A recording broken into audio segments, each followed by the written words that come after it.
ప్రతి శని ఆదివారాల్లో మీరు హైదరాబాద్లో అందుబాటులో ఉంటున్నారని మీ వీడియోస్ చూసాం సార్. సో మీ దగ్గరికి వచ్చేవాళ్ళు చాలామంది చాలా కష్టాలు, వాళ్ళ కష్టాలు ఎవరికి చెప్పుకుంటే తీర్చుకుంటారో, సో వాళ్ళ కన్నీళ్ళు ఆ రోదన ఎవరికి వ్యక్తం చేస్తే అర్థమవుతుందో, సో అంత బాధలలో ఉండి ఆ కష్టాలన్నిటినీ మీతో చెప్పుకుంటే ఏదైనా పరిష్కారం చెప్తారనే ఒక దృఢ సంకల్పంతో మీ దగ్గరికి విచ్చేస్తున్నారు సార్. సో వాళ్ళ కష్టాల కన్నీటికి మీరు ఖచ్చితంగా సమాధానం చెప్పగలుగుతారా సార్? రైట్. ఎందుకంటే నేను ప్రతి శనివారం రోజు, ఆదివారం రోజు నేను హైదరాబాద్లో అందుబాటులో ఉంటున్నాను. ఓకే. ప్రతి ఒక్కరు ఇప్పుడు ఈ సమాజంలో జరిగేటువంటి సమస్య ఏంటంటే, మనకు కష్టాలు వచ్చినాయి, ఇబ్బందులు వచ్చినాయి.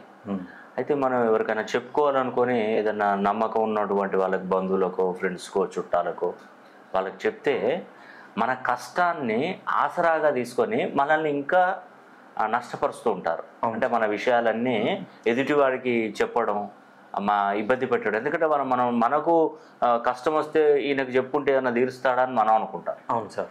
దాన్ని అడ్వాంటేజ్ తీసుకొని కూడా వాళ్ళను అనగదొక్కిన వాళ్ళు కూడా చాలా మంది. అవును, ఇది కరెక్ట్ సార్.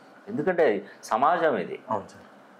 మనం ఏదో తీరుస్తాడని పోతే వాడే మనకు గుదిబండే మీద కూర్చునే వ్యవహారం వచ్చేసి. అవును సార్, ఇది ఉంది, కంపల్సరీ ఉంది. అలా కాకుండా నేనేం చేస్తున్నానంటే, మీ సమస్య నా సమస్యగా పరిగణలోకి తీసుకుంటాను. ఓకే. నేనేదో నోటి నుండి రావట్లేదు, నా హార్ట్, నేను ఇక్కడ నుండి నా లోపటి నుండి వస్తుంది అన్నమాట. ఓకే. మీ సమస్య ఏదైతే ఉందో నా సమస్యగా నేను భావిస్తాను. ఓకే.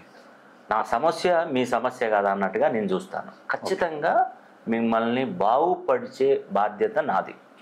కంపల్సరీ. మీరు ఎన్ని కష్టాలలో ఉండండి. ఇప్పుడు ఈ సమాజంలో ఎక్కువగా ఇబ్బంది పడుతుంది, ఫైనాన్షియల్ ప్రాబ్లం ఎక్కువగా ఉంటుంది. అవును సార్. అప్పులు తీరకపోవడం, చేసినటువంటి అప్పులు కట్టలేకపోవడం. ఇప్పుడు చాలామంది అప్పులకు, వాళ్ళు చేసేటువంటి పనులకు వచ్చేటువంటి జీతం సరిపోవట్లేదు కట్టడానికి. ఇక వాళ్ళు బాగుపడేది ఎన్నడూ బాగుపడతారు? జీవితకాలం అప్పులు తీసుకొని చేసిన సంపాదన అప్పులు కట్టడమేనా? వాళ్ళకంటూ ఒక టైం రావాలి కదా, వాళ్ళు కూడా బాగుపడాలి కదా ఖచ్చితంగా. కాబట్టి మీరు నా మీద నమ్మకంతో రండి. ప్రతి శనివారం, ఆదివారం హైదరాబాద్లో ఉంటాను. ఖచ్చితంగా మిమ్మల్ని బాగుపడేస్తాను. నేను చూసేటువంటి పద్ధతులు నేమాలజీ, గ్రాఫాలజీ, సిగ్నేచరాలజీ, ప్రొనాలజీ, Indian western numerology, Indian western astrology, ప్రశ్నాశాస్త్రం, హస్తరేఖలు, గవ్వలు, తాళపత్ర గ్రంథాలు, అన్ని పద్ధతుల ద్వారా కూడా నేను చూస్తాను.